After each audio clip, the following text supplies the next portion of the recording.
이 부동산 가격이 떨어지는 거는 추세적인 그렇죠. 거네요. 그러니까 모든 자산가에는 게 추세라는 게 있거든요. 네.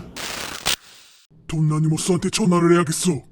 친한 지인한테 연락이 왔어. 17억에 25평 강남 모 아파트가 나왔는데 어떻게 생각하냐고. 그래서 무조건 들어가라고 했어. 주택시장 심리가 안 좋아서 가을에 조금 더 가격 내려간 매물이 나올 수도 있겠지만 굳이 이 가격이라면 기다릴 필요가 없을 것 같다고 했지. 그랬더니 다음날 연락이 왔어. 더 떨어질 것 같다고 기다리겠다고.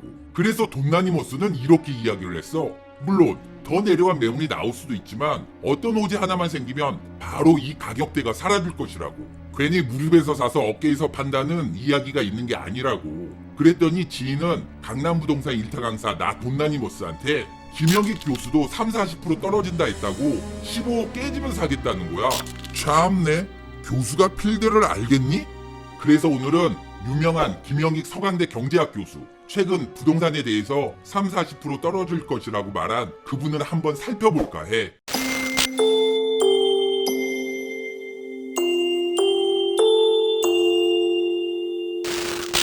부동산만큼은 내 전문이니까 김영익 교수가 부동산에 대해서 과거 어떻게 전망했는지 한번 이야기해볼게. 2017년 8월 17일 YTN 인터뷰.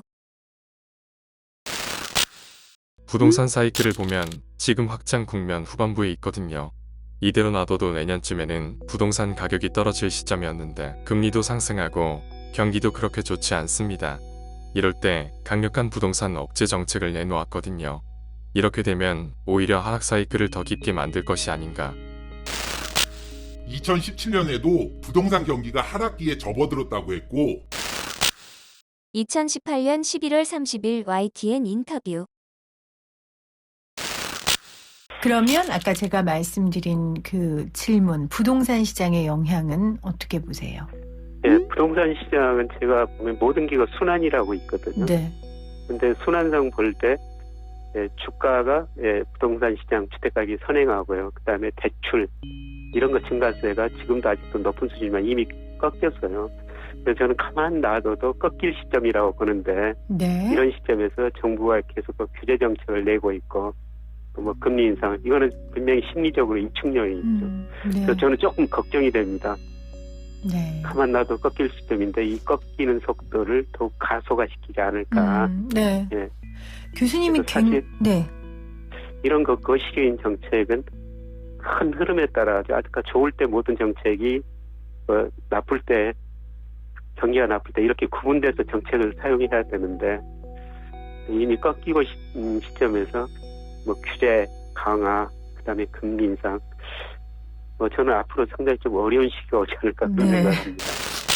1년 4개월 지난 2018년 11월 인터뷰에서도 부동산 경기가 꺾였다고 예상했지. 그런데 첫 YTN 인터뷰 2017년 7월부터 두 번째 인터뷰 2018년 11월까지 KB 부동산 매매 가격 지수를 보면 서울은 16.78% 상승했어. 그럼 첫 번째 인터뷰는 틀렸다고 할 수 있고 두 번째 인터뷰 2018년 11월부터 코시국 발생한 2020년 3월까지는 서울 아파트 가격은 5% 상승했어. 두 번의 YTN 인터뷰에서 김영익 교수가 부동산을 전망한 것도 결론적으로 부동산 시세가 상승했으니까 틀렸다고 할 수 있지. 맞지? 자, 그럼 코시국이 온 2020년 4월 경제에 대해서는 어떤 전망을 했는지 이것도 살펴볼게. 2020년 4월 12일 외경신문 인터뷰. 2020년 4월 10일 신문 인터뷰를 살펴보면 L자형 경기 침체 전망은 너무 유명했던 닥터둠, 뉴욕대 루비니 형이 주장했다가 완전 틀려서 요즘은 잘 보이지도 않던데 그와 다르게 김영익 교수는 아직까지도 매스컴에 엄청 나오고 있네. 이때 김영익 교수가 부동산 전망도 같이 있었는데 정부의 강력한 규제로 부동산 시장도 냉각기가 이어지고 있다. 코로나19로 부동산이 더욱 침체될 것이라는 우려가 적지 않다. 어떻게 보는가? 부동산은 사이클상 내려가는 일밖에 남지 않았다. 이번 정부에서 집값이 오른 건 공급을 늘리지 않은 측면도 있지만 지난 정부에서 부동산 규제를 완화했기 때문이다. 이 와중에 정부가 강력한 규제안들을 발표하면서 부동산 시장은 더욱 빨리 침체될 수밖에 없다. 부동산이 언덕을 내려가고 있는데 정부가 더 빨리 떨어지려고 등을 밀고 있는 격이다. 더 급격하게 떨어질 수 있다. 문제는 부동산이 하락하면 소비 심리는 위축될 수밖에 없다는 것이다. 이를 증시로 살려야 한다. 2017년부터 부동산 주장을 해온 것과 변함없이 똑같아. 요약하면 부동산 경기는 사이클상 하락기다. 매년 동일한 주장이지. 2021년 1월 7일 녹색경제신문 인터뷰.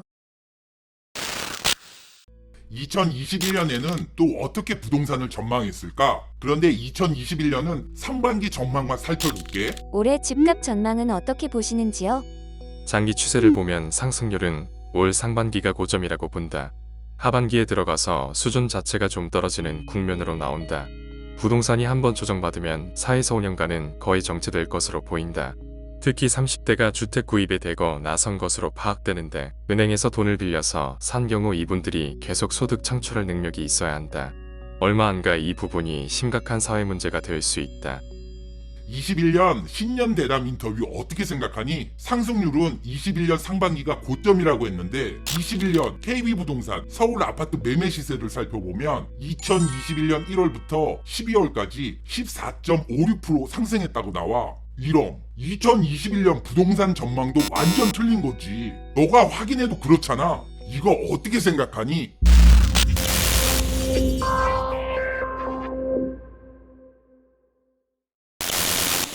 2017년부터 5년간 부동산 전망은 계속 틀렸어. 자, 어때? 지금도 김영객 교수 말대로 서울 부동산 시세 30-40% 떨어지기를 기다릴 거니?